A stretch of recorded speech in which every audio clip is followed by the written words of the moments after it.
Again.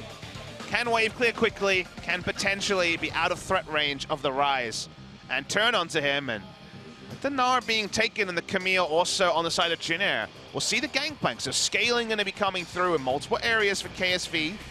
So I think that can be taken advantage of, and we're waiting for the last pick to see what Jin Air wanted to visit. He's smiling. Long time since we've seen support Shen.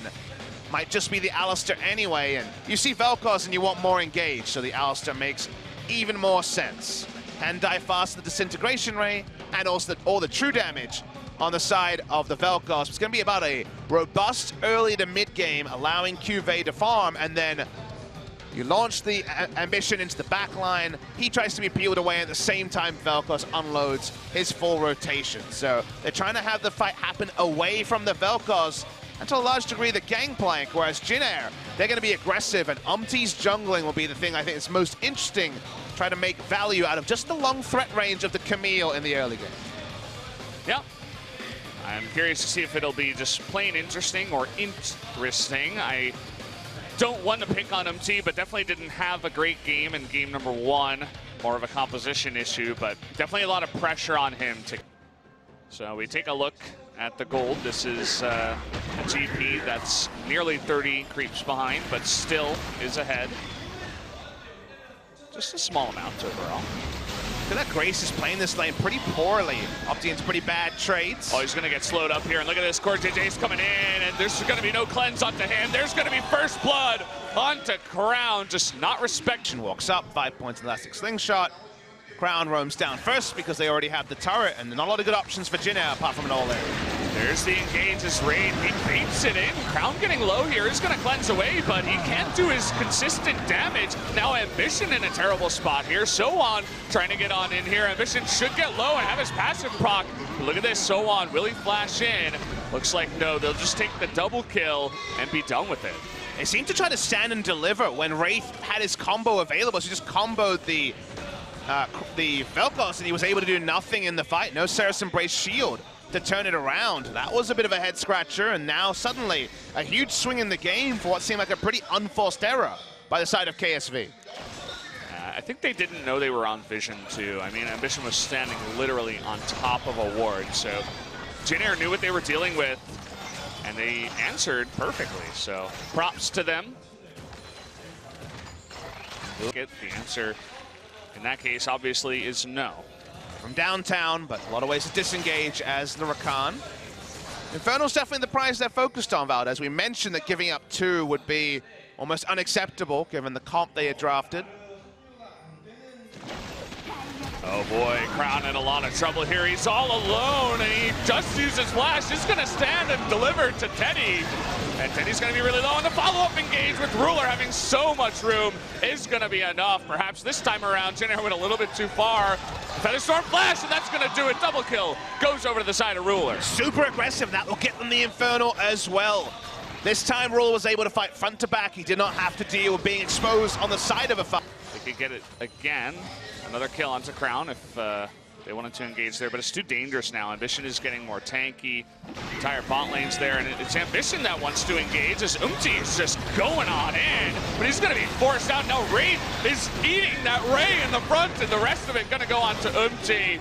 And he may survive on the backside of this, but again, another forced engage. It does not work. It just seems too forced, like you say. They go in for the engage. Umti instantly realizes, hey, I'm not taking enough for this. Disengages his own Hextech ultimatum from it because Realm Walk and Alistar next to a Vel'Koz, and good things can happen for the side of Jin Air. The Mega Gnar also situationally can be big. It's a team fight Gnar build, you'll notice, so isn't looking to bust the Gangplank in a side lane with a Phantom Dancer and a Play the Ruin King. Going straight for the Randuins, so they need to be on the same page, something that has eluded them for the majority of this series when it comes to 5v5 engages, because they've already built for it as well. Gonna wait and track whether So-On can actually get that synergy going. Speaking of synergy, another engage directly onto the back line, but Crown is able to flash out of it, and the Disintegration Ray is huge damage with the help of Ambition to line them all up. He may go down in the end, but both Ruler and Crown are healthy. The ultimate coming in from So-On, and Ruler gets low. Now it's all about Crown, but the Rise is standing tall, and all of a sudden, this is turning around. Finally, QV makes his way in. Grace getting low as well as Teddy. The burn is going to get him, and Crown somehow lives to the end. A double kill over to the side of Cuvée, who was a little bit later, but eventually got there. But the point is, Valdez, it was a 4v5 for almost the entire time. Cuvée gets there just to parlay the Tristana in the face. That's why they start this. They realize they have the time to engage and the teleport advantage, but it goes basically even because Crown gets a huge disintegration rate. Over time takes down 2, and from there, they've got a numbers disadvantage, but they're fighting together. The Gnar ultimate able to get the CC onto Ruler, who eventually dies. Ruler cleanses the CC. Cuvée gets there to finally clean it up. Seraph's is so good, man. It's pretty strong. There's a reason why everybody builds that in the mid lane nowadays. From here, can you realm warp out of this one? That's the real question. Doesn't look good. He's going to actually commit to the flash, and, well, desperation at that point, as you were never getting away from that one. Really poor map awareness as well. They didn't have any vision to make a play like that. They could not see through the river. It just dies for free. Grace not having a fantastic series. Maybe we'll see Justice next time. But we'll see what this means for Baron. They have great Baron damage to KSV. Don't have the... Now Cuvée is just laughing in the face of Teddy. Not scared of anything. Okay, here we go. The Baron is going to be started in MT. See you later. Runs straight into it. He's going to be knocked up. No QSS, no room for that. No, just no gold. And that's going to be the Baron easily taken here for KSV. Jin just haven't played to their draft, and KSV have. They've also inched forward again and again. Well, 12,000 gold ahead and 3 Infernals. 554 AD. Remember the amp.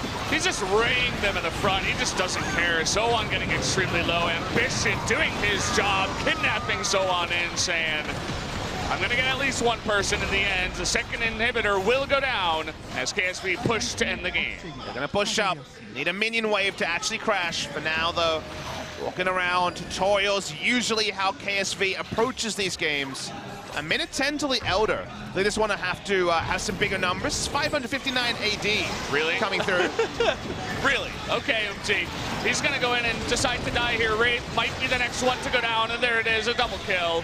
You're not going to have to go for the Elder or the tutorial. They say, thank you very much. I guess we'll end the game now. The flash is forward. Teddy going to have some heads knocked together as Grace will eventually go down. The Realm Warp not going to help him. Again, kind of in the theme here. Another ray in the face as Teddy nearly goes down. Will they actually get the kill in the end? That's the real question. One shot in the face is not enough, but that's going to do it. The Nexus goes down, and KSV take the victory. 3 very one-sided games on blue side in a row. KSV start the series on blue.